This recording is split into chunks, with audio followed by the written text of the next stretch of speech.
Day after race day, we're going to get the car unloaded. Get my toolbox out this time. I gotta make some room in here because we gotta tear the motor down. I talked about it yesterday in the video. Lifters are loud after that last pass, so I'm not gonna take the chance. It's like under $200 to swap lifters out over something very bad going wrong with the motor, and being this close to drag week, I'm not trying to have something go very bad. I'm trying to source a motor and do everything else. So I'm gonna get this thing unloaded, get it into the garage. Oh, that came flying out. Must have hit one hell of a bump.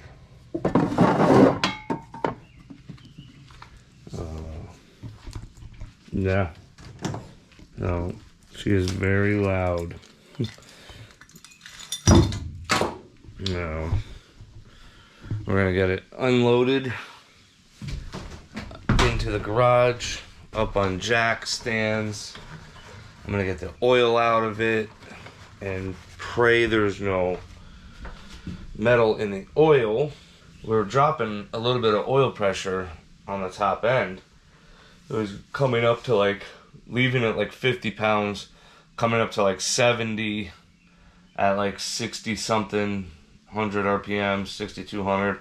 And then it would come down to like 62, 63 pounds of oil pressure at like 7,200 RPMs, which 62 pounds of oil pressure is not going to hurt the motor. Everything's going to be fine. But there's a reason why it's dropping. I can't remember if I changed the oil after we drove to New Hampshire with the trailer and everything. And the car was running lean, so EGTs got hot. It could have, thinned the oil, whatnot. So I don't know if it's a thin oil issue. I don't know if it's a cam bearing issue. Really hope it's not a cam bearing issue. There's one thing I don't want to do. I don't have the tools or the time for that. So I'm really just hoping it's a thin oil issue. I stuck an extra cord in it, and it didn't help. The lifters got worse. Now, we're going to get this unloaded, and I'll pick back up once this thing's in the garage, up on stands. Okay, update. It's not good. Drain the oil. A little bit of metal on the plug, very shiny. I cut apart the filter, and it's very hard to see, but there's very fine glitter in the filter. Now, I was always under the belief that fine glitter is normal because you're putting a beading on the car. It's gonna wear. That's what they do. Drain the oil. Oh, the oil's back into the car. Let's see if I can show you it. Oh, jeez.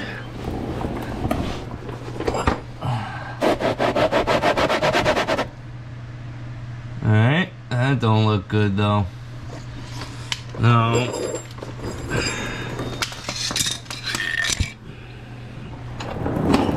If it was just that color oil and the fine glitter, I'd just change oil and run it again and just monitor it. But the noise in the valve train is what scared me. Well, I don't know what that's about. I thought about just dropping the pan in the car and checking everything out, but that involves dropping the K-frame. We're having to redo all the suspension. Or do I pull the motor, which I don't have to redo any of the suspension, and then I could really, I'm not laying on my back trying to look this thing over. I'm standing here a couple of minutes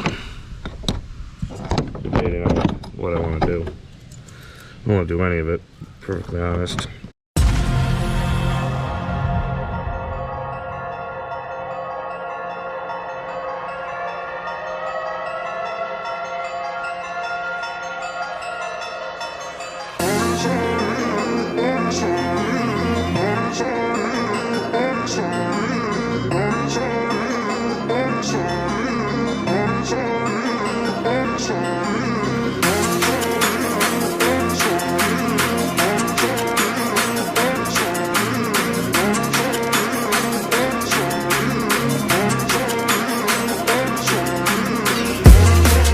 Alright, update time.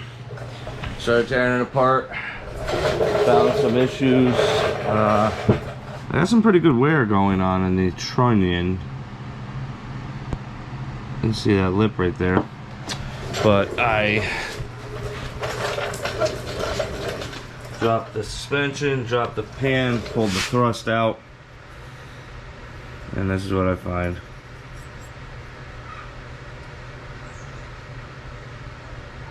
So it's been getting after it. It's got a groove in the bearing, but not happy. Not a happy man. So I'm pulling the motor out. We're gonna get it on the stand. Get down. He's obsessed with my cars. Yellow. Yeah, yellow. Put that one back.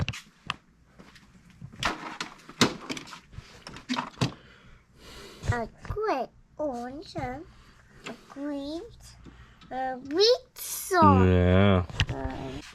I don't know why. I mean, is it from getting after it now with the power that it's starting to have the issues?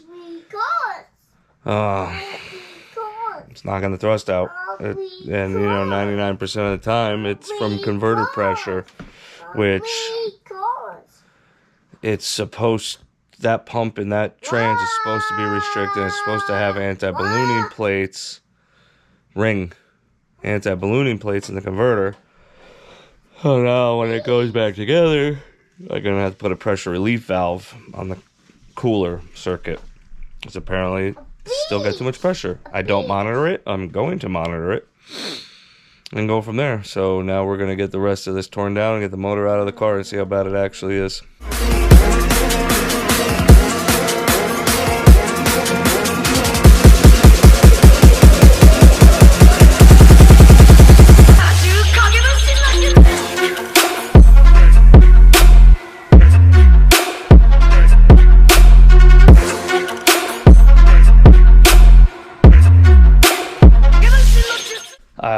I've jumped a little far ahead because the battery died in the GoPro and I didn't have time to wait.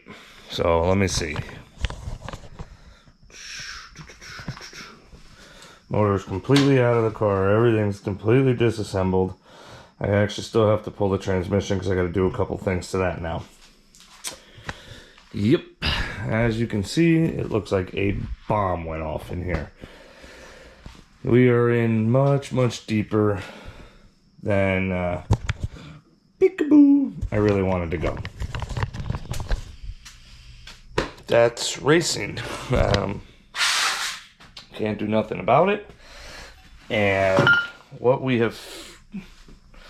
I have, I love it. The oil still smells like ethanol in here.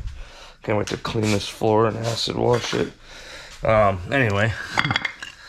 What I have determined to be the root cause, well, let me show you what happened. There's my thrust bearing. You can see it's worn. That's the back side towards the transmission. And there's the front side. Worn. And all the bearings are hurt on top of it. You can see it's scored up pretty nicely. Yeah.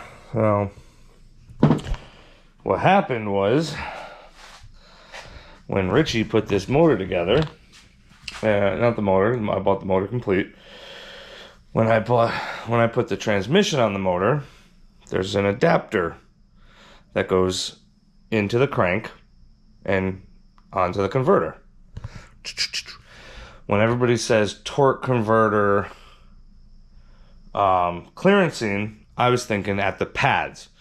The pads, I had like an 1/8 inch gap. Perfect. What I didn't realize was that this thing, so this slides onto here, right? What I didn't realize was that this was completely bottomed out. The crank was, the converter was completely bottomed out into here, and it was actually stuck.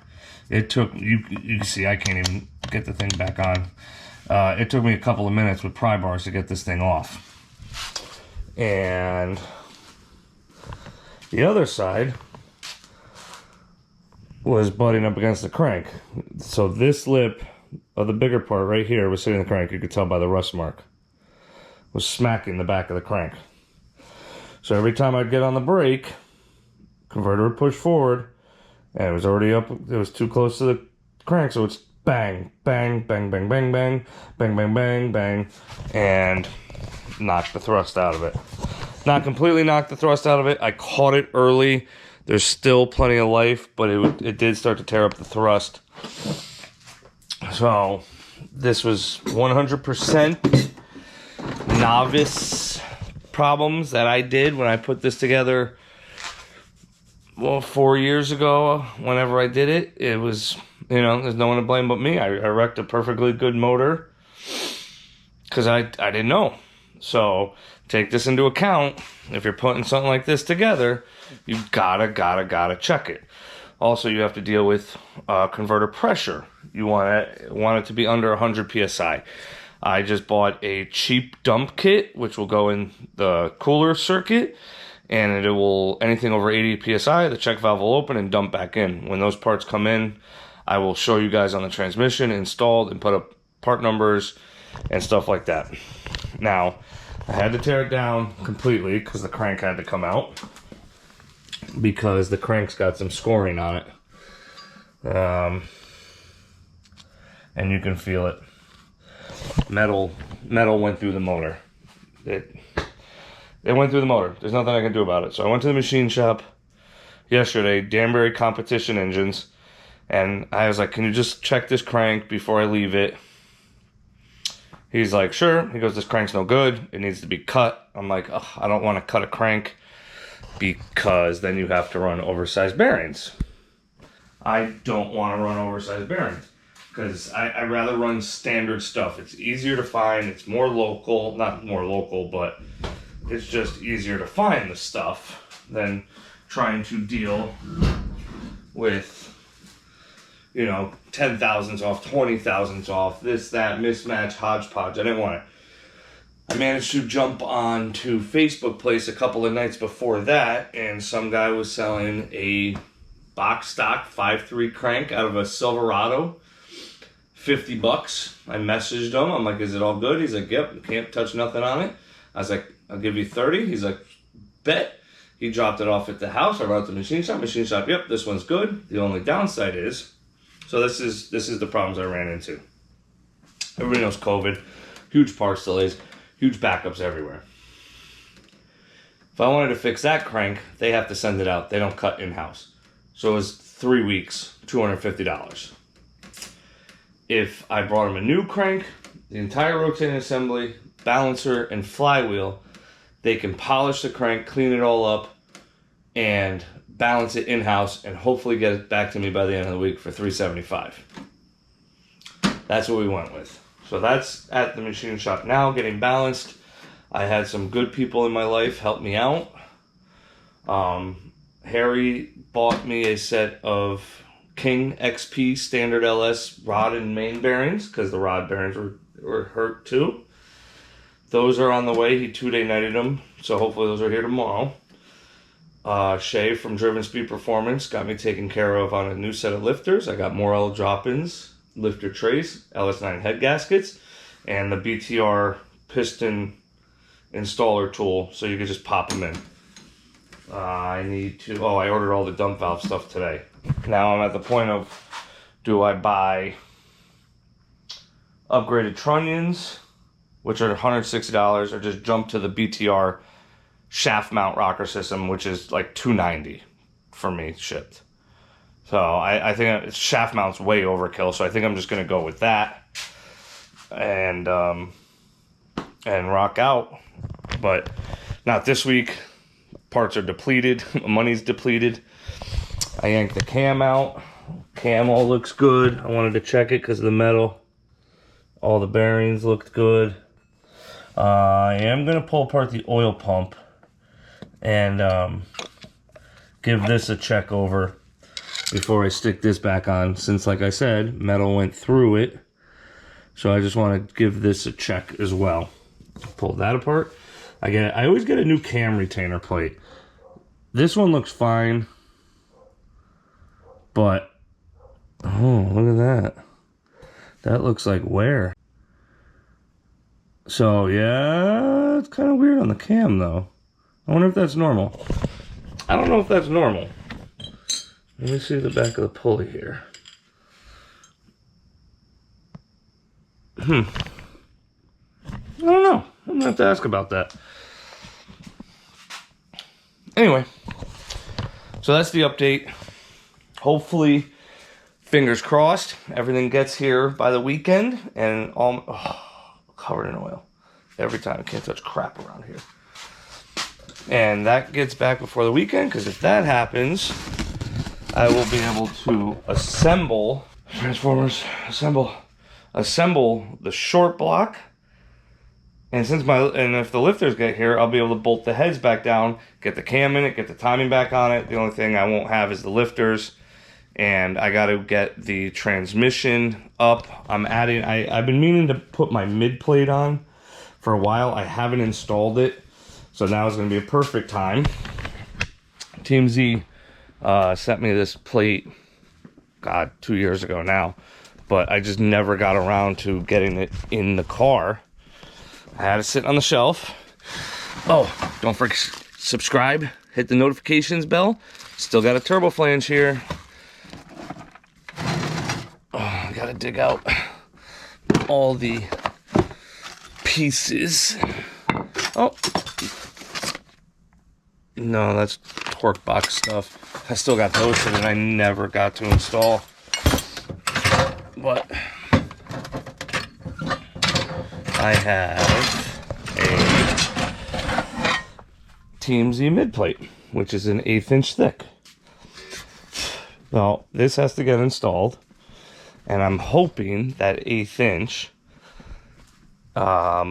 pushes this far enough out, right?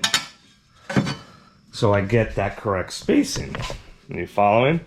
I don't know if it's going to be enough. I might have to take this and have it machined.